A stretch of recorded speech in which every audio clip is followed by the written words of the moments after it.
ভাইজান, থানায় থেকে পুলিশ ফোন করছিল, রিমার জামাইরে ধরে নিয়ে গেছে। তাই নাকি? তো মহা খুশির খবর। কোম্পানির লোক ধরবো না, আমাকে এতগুলা টাকা পয়সা নিয়ে চলে গেল। হে মাবুদ, যে মোরল বাড়ির টাকা নিছে তারে তুমি গজব দেও, ঠাড়া বর্ষণ করো। মাস্টার, এটা তুমি কি দোয়া করলা? আচ্ছা, আবার দোয়া করতেছি। হে মাবুদ, যে মোরল বাড়ির টাকা নিছে তারে তুমি জান্নাতবাসী কইরো।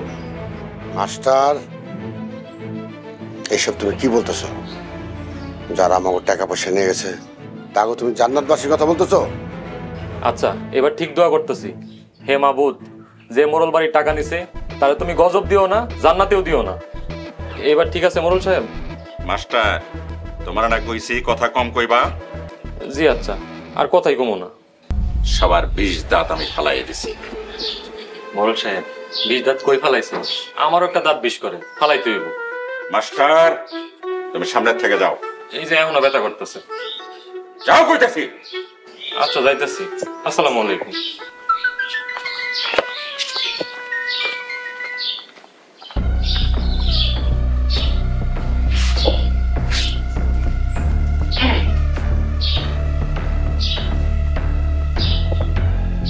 ওই তোরা যা।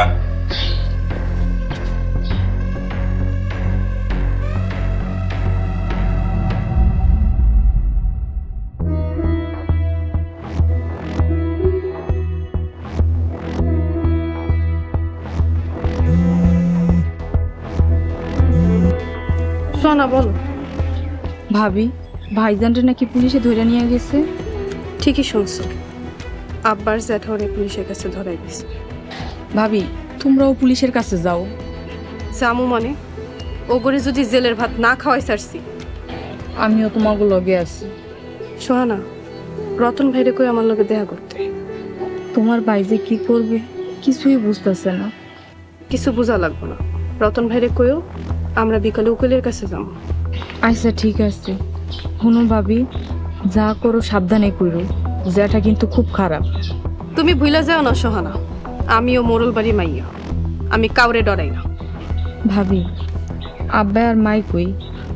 ভিটামাটি বলতে এখন তো আমাকে কিছুই নেই, সব কিছুই বন্ধক।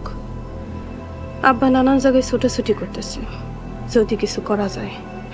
ভাবি, ওরা মনে হয় আমাকে বাঁচতে দিব না। তোমার ওই বাড়িতে কোনো সমস্যা হইতেছে না তো? তোমার ভাবিরা খুব জ্বালাইতেছে। যাই করুক, তোমার এখন কিছু করার দরকার নেই। জানোই তো আমগন সময় খারাপ চলতেছে।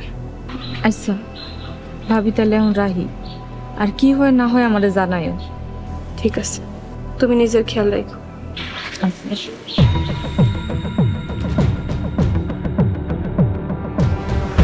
স্যার, স্যার আমার সাইডে দেন স্যার, আমি কোনো কিছু করি নাই, সব দোষ মোড়লের।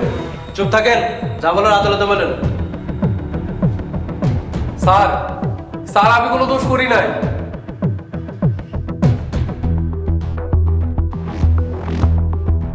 আমি এখন কি করবো? ওরা এমন করে ফাঁসাই দিব আগে কেন বুঝি নাই।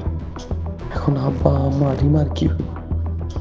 আমার যে হয়ে গেলে কি হইব?